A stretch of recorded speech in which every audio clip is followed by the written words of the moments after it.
দেখতে পাচ্ছেন এই যে ছোট ছোট মাছ দৌড়াদৌড়ি করছে আশেপাশে। এই যে এটা হচ্ছে সেই বাইর। আমরা মূলত এভাবে পেতে রাখি, তখন পানির স্রোত নামে তখন এটার ভিতর। আসসালামু আলাইকুম and welcome back with another new video.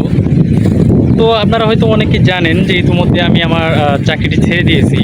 তো চাকরিটি ছাড়ার পর মূলত এখন আমি আমার গ্রামে আছি। গ্রামে থাকাকালীন আসলে এখন সময়টা অনেকটাই উপভোগ করছি, যদিও কিছুটা অসুস্থ, তারপরেও সময়টা কিন্তু অনেকটাই উপভোগ করার মতো। কারণ এখন যে গ্রামের পরিবেশ, কিছুদিন হলো যে টানা বৃষ্টি হচ্ছিল, কিন্তু এখন আকাশটা অনেকটাই মেঘাচ্ছন্ন ছেড়ে দিয়েছে। আকাশে প্রচণ্ড পরিমাণে এখন রোদ আছে। তো সেই রোদে আমি এখন কিন্তু দাঁড়িয়ে আছি। সেই জায়গাটি হচ্ছে যে আমার আশেপাশে, মানে আমার বাড়ির পাশে একটি খাল আছে। তো ওই খালটির পাশে কিন্তু অনেক ছায়াযুক্ত জায়গা আছে, দেখতেই পাচ্ছেন পাশে অনেকগুলো গাছ আছে। তো সেই গাছের নিচে কিন্তু এই যখন রোদ মানে প্রচণ্ড পরিমাণ রোদ উঠে, তখন কিন্তু গ্রামের মানুষরা ওই গাছের তলায় বসে থাকতে ভালোবাসে। কারণ তখন আপনার যে রোদ থেকে বাঁচার জন্য গাছের ছায়া একমাত্র সবচেয়ে ভালো এবং উত্তম জায়গা। তো দেখতেই পাচ্ছেন যে আশেপাশে কীরকম রোদ আর মেঘের লুকোচুরি করছে। তো আমি এখন এই খালের পাশে বসে আছি, ওই খালটি আপনাদেরকে দেখাচ্ছি।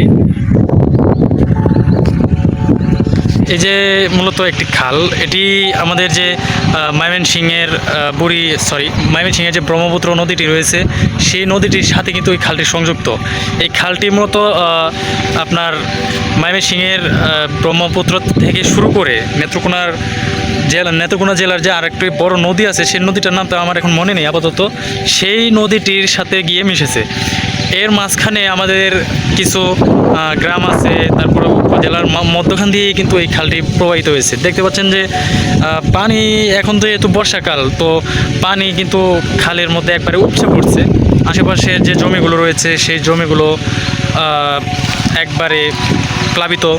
তো ওই খালটাই মানে ওই যে আপনার ক্ষেতগুলোর যে পানিগুলো আছে, মানে আশেপাশের জমিগুলোর পানি, সেই পানিগুলো কিন্তু এখন এই খাল দিয়ে প্রবাহিত হচ্ছে। আপনার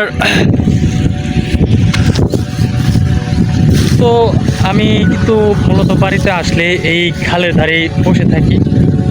এই খালের যে আশেপাশের জায়গাগুলো, সেগুলো কিন্তু অনেকটাই সুন্দর।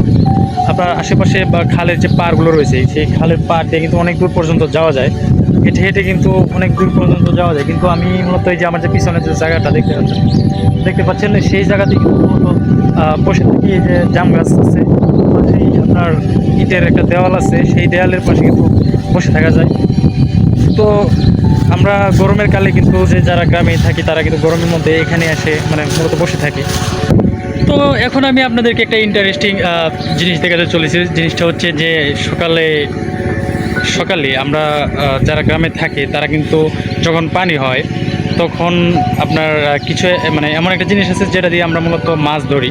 সেটা হচ্ছে যে বাইর। মানে আমাদের ময়মনসিংহের ভাষায় ওটাকে বাইর বলে, আপনাদের কি ভাষায় কি বলে আমি সেটা এখন বলতে পারবো না।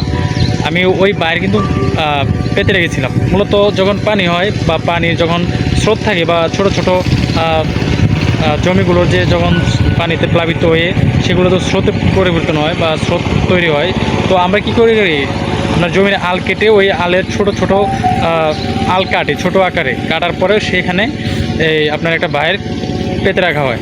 তো যখন পানি নিয়ে আপনার গড়ান দিয়ে নামে নিচের দিকে, তো তখন মূলত যে ছোট ছোট যে মাছগুলো আছে, তো সেই মাছগুলো কিন্তু বাইরের ভিতর দিয়ে ঢুকে তখন আর বাইরে হতে পারে না, তো তারা আটকে পড়ে। তো আমরা ওইগুলো একটা সময় গিয়ে সংগ্রহ করি।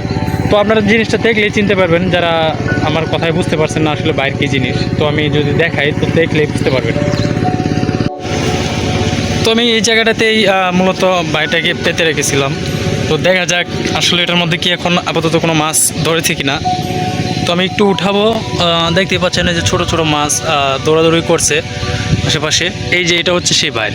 আমরা মূলত এভাবে পেতে রাখি, তখন পানির স্রোত নামে তখন এটার ভিতরে ছোট ছোট মাছ আটকা পড়ে। তো দেখা যাক যে এটার ভিতরে কি কোনো আসছে কিনা কোনো মাছ। কিছু আছে হয়তো। এই যে দেখা যায়, এই যে দেখেন কীভাবে দেখাচ্ছি। এই যে ছোট একটা মাছ আছে, লাটি মাছ, ছোট আবার গুড়া মাছ কিছু আছে ওই সাইডে। এই যে এখানে আরও কিছু আছে দেখা যাচ্ছে। এই যে দেখাই, এই যে মাছগুলো এইভাবেই কিন্তু মাছ ধরা পড়ে আমাদের এখানে। আমরা কিন্তু এইভাবেই মাছ মূলত আমার এই যে ছোটো আর একটা লাঠি মাছ আছে, মনে হচ্ছে লাঠি মাছ দুইটা আপাতত আছে ভিতরে, কিন্তু এটা এখন দেখা যাচ্ছে না। তো আমি আবার এটাকে মূলত এখন পেতে রাখবো। আমি সাথে কোনো কিছু আনিনি, হাঁটার সময় এভাবে হাঁটতে হাঁটতে চলে আসছিলাম খালের ধারে।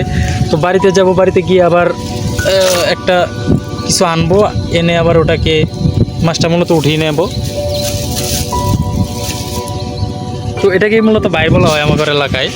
তো আপনাদের এলাকায় কী বলা হয় সেটা আমি জানি না। এই যে এইভাবে আমরা ছোটো আকারে একটা নালা করে দিই, নালা করার পরে যেমন পানিটা স্রোত আকারে নেমে আসে, নামার পরে যে মাছগুলো উপর দিকে উঠতে চায় বা নামতে চায় সেগুলো এই মূলত বাইরের মধ্যে আটকা পড়ে যায়।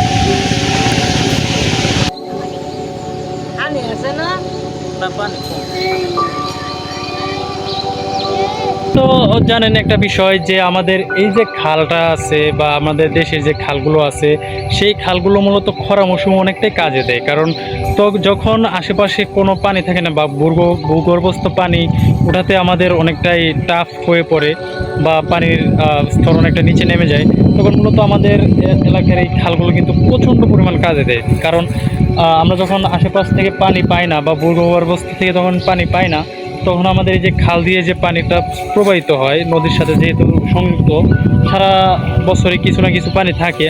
তো সেই পানি দিয়ে কিন্তু আমরা আসলে মূলত চাষাবাদ করি। তো এছাড়াও আমরা চাষাবাদ ছাড়াও এই খালের পানির মধ্যে যে মাছ থাকে, আমরা গ্রামের যে মানুষজন থাকে সেই মানুষজন কিন্তু সেই মাছ মানে মাছ সংগ্রহ করে বা মাছ ধরে তাদের জীবিকা নির্বাহ করে। আশেপাশে এখন আমাদের যেহেতু পানির স্রোত বেশি, তাই এখন মাছের কোনো মানে ধরার কোনো মানে স্কোপ নেই, তাই আপাতত দেখাতে পারছি না। কিন্তু যখন মাছ ধরা হবে তখন আপনাদেরকে আমি দেখাবো। এখন মূলত কেউ নেই, ভরা দুপুর তো, তাই কেউ মাছ ধরতে আসেনি এই গরমের মধ্যে। তো দেখতে পাচ্ছেন যে কী শান্ত একটা পরিবেশ, আশেপাশের পরিবেশটা আমার কাছে অনেকটাই ভালো লাগে। তো এই যে গ্রামের যে একটা রূপ, আসলে গ্রামের যে রূপ থাকে সেই রূপ কিন্তু খাল না থাকলে সেটা খাল না থাকলে গ্রামের একটা রূপ সেটা স্পষ্টভাবে ফুটে ওঠে না, আমার যতটুকু মনে হয় আর কি।